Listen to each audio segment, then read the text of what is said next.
Welcome to the Pencil Bob channel. I hope you enjoy my stories. Please like and subscribe, and hit that notification icon so you never miss out. Now on with the stories. The chaos that has unfolded since the new HOA management took over our condo complex in Davie, Florida, has been nothing short of a nightmare. What started as a minor inconvenience quickly spiraled into a full-blown disaster, leaving me utterly exasperated and questioning how things could have gone so wrong. So, my parents and I have been living in this condo for about 2 years now. When we first moved in, things weren't perfect, but they were manageable. The old HOA was a pain to deal with, especially this one lady who answered the phones. Total bitch, I swear. But my mom, bless her heart, somehow managed to sweet-talk them into letting us park in the guest spot near our unit. You see, my parents are getting on in years and have some health issues, so walking long distances is a real struggle for them. The parking situation here is absolutely ridiculous. Our condo building has 4 units, and we're in the last one on the right. You'd think our designated parking spot would be close by, right? Nope, it's all the way on the other side, near the first unit. Whoever came up with this parking plan must have been smoking something strong, I tell you. Anyway, everything was going okay until this new HOA management company swooped in like vultures. That's when the real bullshit started. My mom tried to get in touch with them online to sort out our parking situation, make sure we could keep using that guest spot. I thought she had it all worked out. But boy, was I wrong. So yesterday morning, I'm taking out the trash, minding my own business, when I spot something that makes my blood boil. Some asshole had slapped a effing boot on our car's front tire. And if that wasn't bad enough, they had the nerve to paste 2 warning stickers on the driver's side window. I was seeing red. I brought those stickers inside, fuming the whole time. When I woke up a few hours later, yeah, I work nights. Sue me. I asked my mom if she'd seen them. She said she'd taken care of it. Turns out, the HOA admitted they'd made a mistake. How convenient, right? They didn't even have the decency to charge us for their F-up. Small mercies, I guess. My dad, though, he wasn't having any of it. He straight up threatened to cut the damn boot off himself if they didn't come remove it ASAP. I swear, I thought he was going to march down there and shove that boot where the sun don't shine. But it worked. They came rushing over to take it off. Now, you'd think that would be the end of it, right? Oh no, my friend. That was just the beginning of this HOA horror story. A week after the boot incident, we got a letter in the mail. Apparently, our temporary parking arrangement was no longer valid. We had 48 hours to move our car to our assigned spot or face daily fines. My mom was in tears. My dad was ready to go to war. And I was stuck in the middle trying to figure out what the hell we were going to do. I decided to take matters into my own hands and went down to the HOA office. Big mistake. The new manager, let's call him Dick, because that's exactly what he was, sat there with this smug look on his face as I tried to explain our situation. He kept quoting bylaws and regulations at me like he was some kind of legal expert. When I mentioned my parents' health issues, he had the audacity to suggest they consider alternative living arrangements if they couldn't handle the walk. I nearly lost it right then and there. But it gets worse. A month later, we started getting hit with all these random fines. Apparently, our flower pots on the balcony were non-compliant. The welcome mat outside our door was suddenly against regulations. Even the color of our curtains, which you could barely see from outside, was deemed unapproved. It was like they were nitpicking every little thing just to make our lives miserable. And don't even get me started on the new quiet hours policy. They decided that 9 p.m. was when all noise had to stop. Now, I'm a night owl, always have been. But suddenly, I'm getting warnings because I flushed the toilet at 9:30 p.m. and the neighbors complained about the noise. Are you kidding me? The final straw came when they decided to upgrade the community pool. Sounds great, right? Wrong. They closed it down for 3 months in the middle of summer, leaving us with nowhere to cool off. And when it finally reopened, they'd removed the diving board, reduced the hours, and implemented this ridiculous reservation system. Oh, and our HOA fees went up to cover the cost of these improvements. I've tried talking to our neighbors, hoping to rally some support against these tyrannical new rules. But most of them are either too scared to speak up or actually like the changes. Can you believe it? There's this one guy, Bob, who's become the HOA's little lapdog. He's constantly patrolling the complex, looking for violations to report. I caught him measuring the grass in my tiny front yard with a ruler one day. A freaking ruler! My parents are at their wits' end. My mom's health has actually gotten worse from all the stress. She's afraid to even step outside some days, worried she'll unknowingly break some new rule. My dad's talking about selling the place, but with all these restrictions, who'd want to buy it? Me? I'm seriously considering just packing up and moving out. Let my parents rent the place out or something. But then I feel guilty for even thinking about abandoning them to deal with this mess alone. I never thought I'd say this, but I actually miss the old HOA now. Sure, they were a pain, but at least they had some common sense. This new management, they're on some kind of power trip, and we're all suffering for it. So yeah, that's my life now. Constantly walking on eggshells in my own home, afraid of the next ridiculous rule or fine that's going to come our way. I used to love this place, but now it feels like we're living in some kind of twisted prison, with the HOA as our wardens. I don't know how much longer we can take this. Something's got to give, and I'm afraid it's going to be us. All I know is, if I ever buy a place of my own, you can bet your ass it won't be anywhere near an HOA. I've had enough of this bullshit to last a lifetime. The parking arrangement in this complex is absolutely ridiculous. It's mind-boggling how the HOA could come up with such a poorly thought-out plan. Forcing elderly residents to park far away from their units is not just inconvenient, it's downright cruel. My grandparents live in a similar community, and I can't imagine them having to walk that far just to get to their car. The fact that your mom had to negotiate a special arrangement just to park closer shows how out of touch the management is with the needs of the residents. It's like they don't care about the people living there at all. This kind of negligence is unacceptable, and it's time for the HOA to get their act together and prioritize the well-being of their residents. The new HOA management sounds like a group of power-hungry tyrants who thrive on making life miserable for residents. It's astonishing how they've turned minor issues into major problems, like slapping fines on people for having flower pots or unapproved welcome mats. This kind of nitpicking is not only absurd but also shows a complete lack of understanding of what community living should be about. Instead of fostering a sense of belonging, they're creating an atmosphere of fear and anxiety. It's clear they're more interested in exerting control than in actually helping residents. Communities should be places where people support each other, not where they feel like they're constantly being watched and judged. This HOA needs to realize that their role is to serve the residents, not to rule over them. It's truly heartbreaking to hear how the actions of the HOA are affecting your parents' health. Stress can have devastating consequences, especially for elderly individuals who may already be dealing with health issues.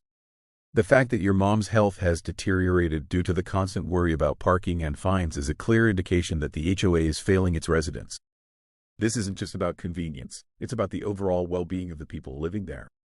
The management should be ashamed of themselves for creating an environment that exacerbates health problems instead of alleviating them. It's infuriating to think that they could be so oblivious to the impact their policies have on the lives of residents. The HOA needs to take a long, hard look at their priorities and start considering the actual needs of the community they're supposed to serve.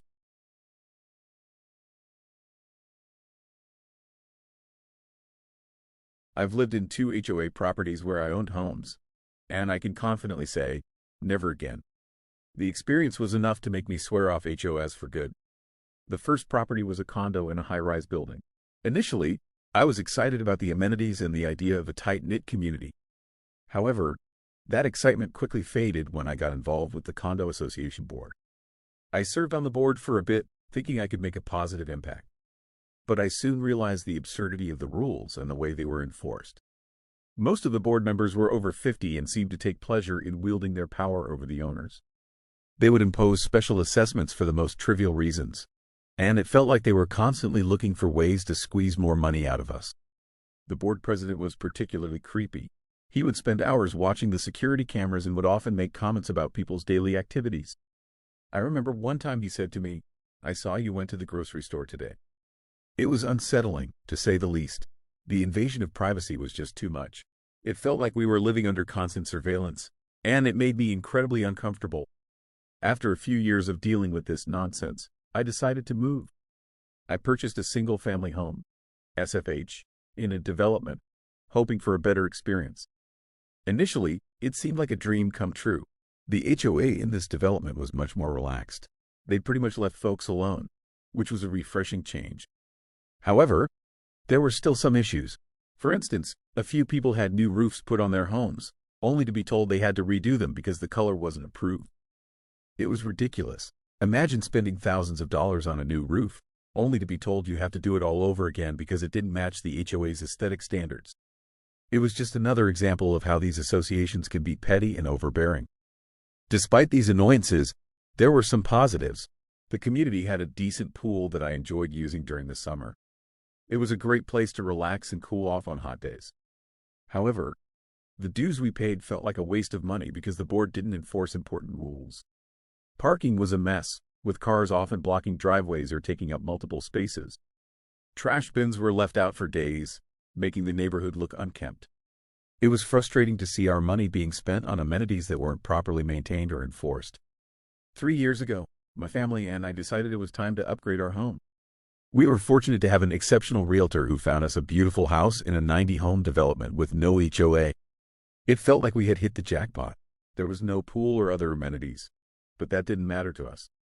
What mattered was the freedom to take care of our property as we saw fit, without someone constantly looking over our shoulder. Living in a community without an HOA has been a breath of fresh air. Everyone takes care of their property, and we all get along and mind our own business. It's amazing how much more peaceful life can be when you're not dealing with the constant interference of an HOA. We've been able to make improvements to our home without having to get approval or worry about violating some arbitrary rule. It's been incredibly liberating. Reflecting on my experiences, I can't help but wonder why HOAs exist in the first place. They're supposed to maintain property values and create a harmonious living environment, but in my experience, they often do the opposite. The rules can be absurd and overly restrictive, and the enforcement can be inconsistent and unfair. It's like giving a small group of people too much power and watching them abuse it. In the high-rise condo, the rules were particularly stringent. There were regulations about everything from the type of window coverings we could use to the color of our front doors. It felt like we were living in a prison rather than a home. The board would impose fines for the smallest infractions, and there was little room for flexibility or compromise. It was their way or the highway. One of the most frustrating aspects was the lack of transparency. Decisions were often made behind closed doors, and we were rarely given a clear explanation for why certain actions were taken. It created an atmosphere of distrust and resentment. I remember attending board meetings where owners would voice their concerns, only to be dismissed or ignored. It was disheartening to see how little our opinions mattered. The single-family home development was slightly better, but there were still issues. The board was more lenient, but that didn't mean they were effective. The lack of enforcement on important matters like parking and trash collection made the neighborhood look neglected. It was clear that the board was more interested in maintaining appearances than actually improving the community. One incident that stands out was when a neighbor decided to repaint their house. They chose a color that wasn't on the approved list, and the board demanded they repaint it. The neighbor fought back, arguing that the color was tasteful and didn't detract from the overall look of the neighborhood. It turned into a lengthy battle, with both sides refusing to budge. In the end, the neighbor had to repaint their house, but it left a bitter taste in everyone's mouth. It was a stark reminder of how arbitrary and controlling HOAs can be. Since moving to our current home, we've experienced none of these issues. The absence of an HOA has allowed us to create a space that truly feels like our own. We've made improvements to our home without having to jump through hoops or seek approval. Our neighbors are friendly and respectful, and there's a sense of mutual understanding and cooperation. It's a stark contrast to the contentious and oppressive atmosphere of our previous HOA communities. In conclusion, my experiences with HOAs have been overwhelmingly negative. The rules and regulations can be absurd, the enforcement can be inconsistent and unfair, and the overall atmosphere can be oppressive. Living in a community without an HOA has been a welcome change, and I can't imagine ever going back. The freedom to take care of our property as we see fit, without constant interference, has made a world of difference. If you're considering buying a home in an HOA community, I would strongly advise you to think twice.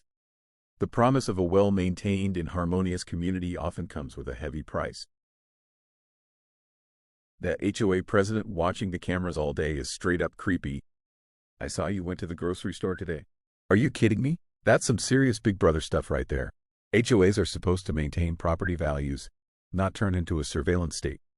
It's bad enough they nickel and dime you with special assessments, But to invade your privacy like that is a whole new level of messed up. I bet that creep gets off on watching people's every move. This is exactly why I'll never live in an HOA community. The power trip these board members go on is insane. They're just regular people, not elected officials or law enforcement. Who do they think they are? I'd rather deal with a neighbor's ugly lawn than have some weirdo monitoring my comings and goings.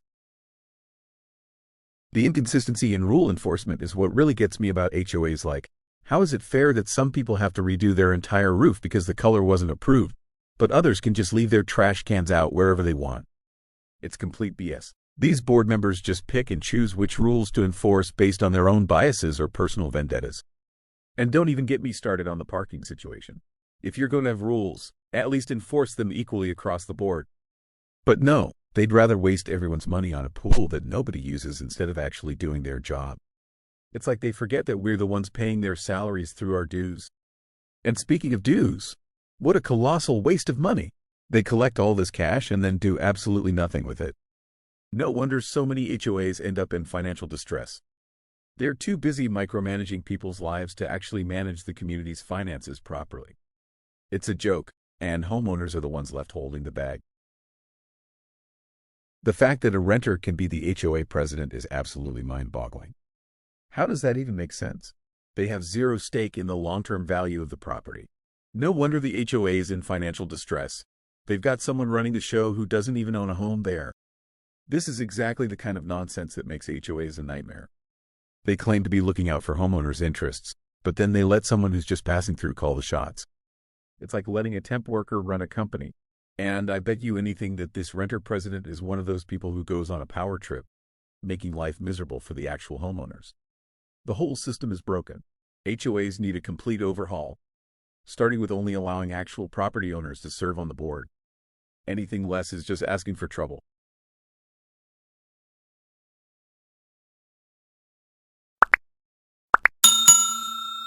I would like to thank you for watching the video to the end.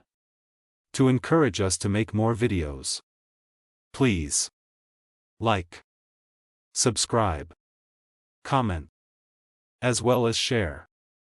Check out this other video if you haven't already.